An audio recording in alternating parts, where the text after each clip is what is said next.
Labā ziņa, ka man vakar pazvanīja, pateica, ka es tikšu kursos. Veselu gadu gaidīju un iešu angļu valodas kursos no 10. maija līdz 15. jūnijām. Ir šitienas augstskolā. Būšu skolnieks saviem bērniem. Nekas, jaunība ir mācīšanās prieks, ka tu vēl varēsi mācīties. Kā saka, jāmācās. Priecājos par to. Man pašai tas būs pilnīgi no sākuma. Mājās es esmu meitai mācījis angļu valodu. Mums ir angļu valodas grāmatiņa. Un tad man meita pagājušajā gadā angļu valodas kursos gāja Vindā. Tas skolotājs Agitus un, kas saka, viņa man skolnieks, viņa tagad man māca. Es viens otram palīdzu. Varēšu vismaz savai meitai palīdzēt angļu valodu. Vismaz es uzskatu, jebkuru, ko tu mācies, tas jau to pašam noder, jebkurā dzīves situācijā. Vēl pagājušajā nedēļā bija tā, ka es biju biržā. Uz vienu dienu es dabūju darbiņu pastrādāt. Nu, arī līgums uz vienu dienu, arī naudiņu. Tieši pirms meitas dzimšanas dienas pastrādājām dārzniecībā, vai ne? Un arī nekas, mēs bijām tādi, mums bija kā tāda kurjās, nu, cilvēki jau strādā, vai vienkārši nezinu, cik tur liels darbs sanāk, ja, un bija nozīmēts it kā uz 2 dienām, bet mēs tādi baigi pārāk čakas cilvēki gadījāmies tāda kompānija, ja. Mēs izdarījām to, var teikt, 2 stundās, kas bija 2 dienās jādara. Tas bija no nodarbinātības aģentūras, ja? Tieši tā, no nodarbības valsts aģentūras. Es gāju, un man viņa bija zvanīt, un es gāju, viņa man piedāvāja, es teicu, viņa man atkal pierakstīja. Viņa teica, ka būs šo darbiņš, tad man zvanīšot un meklēšot rokā. Viņa tikai teica, ka mēs bijuši pārāk čakli, mēs ātri esam sarauši. Tāda čakla kompānija, parasti jau domā, ka tie ir simtnieki, ja ir baigi slinki. Ja mūsu vienkārši arī tur ir novērtēts, mēs esam ļoti zēmi vienkārši. Tādā ziņā baigi zēmi, ka mums ir tas, mēs esam bezdarbnieku līdz ar zemi esam nonācis, bet mēs jau esam dažādi apstākļi spiest cilvēku, un es domāju, ka cilvēks nevajag likt vienā kausā. Mēs visi neesam tā kā, ir jau mūsu bezdarbnieku aprindā dažādi cilvēki, kā saka.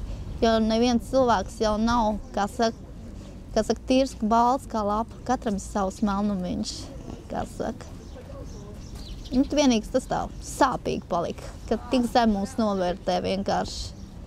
Tā, kurš cilvēks strādā, kurš var un kurš izdara. Dārzniecībā tur tā nevajadzēja vairāk, tur tikai tā, ka maziņš tās ja? Tā arī viss viņiem būtu it kā vairāk, bet viņiem bija šitā zeme ļoti augsta, un viņiem vienkārši viens siltumnīca sabruka, jā, un pagaid, nav kur likt vienkārši. Pagaidām nevajag vienkārši. Bet man ir tā cerība, varbūt es tieši ar viņu vēl runāt, varbūt es sasarāju viņam patirgošu tomātiņus, un tā mēs runājamies. Jāmeklē pašam jāurķējās, jāmeklē savus darbiņš. Vakar bija laukos, tūpes ietspēcīgi, kartupeļi sastādīts, un kas ir uznācis, kā saka, ir augšā burkānīši, nāk augšā lēnām, skatos dārzā. Augsts jau, nekas lāgā negab augt, vienkārši jau krenķējos, ka nesāk pūt, vienkārši ļoti mitrs jārā augsts, vienkārši vajag siltāku laika apstākļus. Tā, kas saka, kaut kas būs, bet šogad nebūs tā kā citu, bet ļoti augsts pavasars. Kādas puķis jūs audzējat?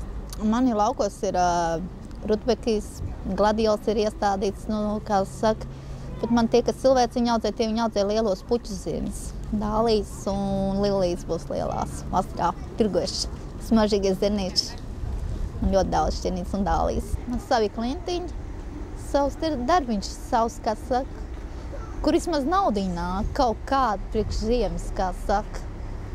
Tā ir, kā saka. Šovasar arī tādi paši plāni? Šovasar tieši tādi paši plāni.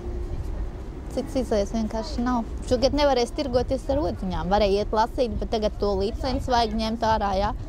Un ja tāda liela summa sanāk, vienkārši neatmaksājās. Ja tā jāsaka godīgi. Iepriekš arī ar rogām tirgojāt? Tieši tā. Paši lasītām? Paši lasītām, un kādreiz bērns lielais lasīja, un viņa draugi paņēma, pārlasīja un tirgoja pa litrām, kā saka. Kilogramos vienkārši, ja ņem vairumā, tā atmaksās, bet litros jau neatmaksājas vienkārši. Bet, es cenšos nelaist neko negatīvu klāt. Saka, es esmu grāmatārps. Es pērku bērniem grāmatas, un es varu kādreiz kaut vai mazlietiņu. Es atkal vakar vienu labu grāmatu nopirku, palasīju, un tagad cīnīšos ar vienu domu, nelaidīšu to negatīvo enerģiju. Pārāk daudz es sevi uzņēmu negatīvo. Bet es esmu laimīga par šitām 2 nedēļām. Tikko meita man piedalījās lielā koncertā, lielai gaujai, bija 65 gadu jubilē. Es teikšu, es esmu laimīga, man ir 2 miljoni, par ko priecāties. Kaut tik grūti, bet jāpriecājas. Kad vēl būs tāda laime? Citiem jau nav tāds laimes. Kas savos bērnos es tikai var priecāties. Kaut tik grūti. Tā piedzims un izaugs. Jā, es esmu daudz, un tieši šitās stāns man visu laiku palīdz izsmata. Kas saka, viss kopā mēs, kas saka.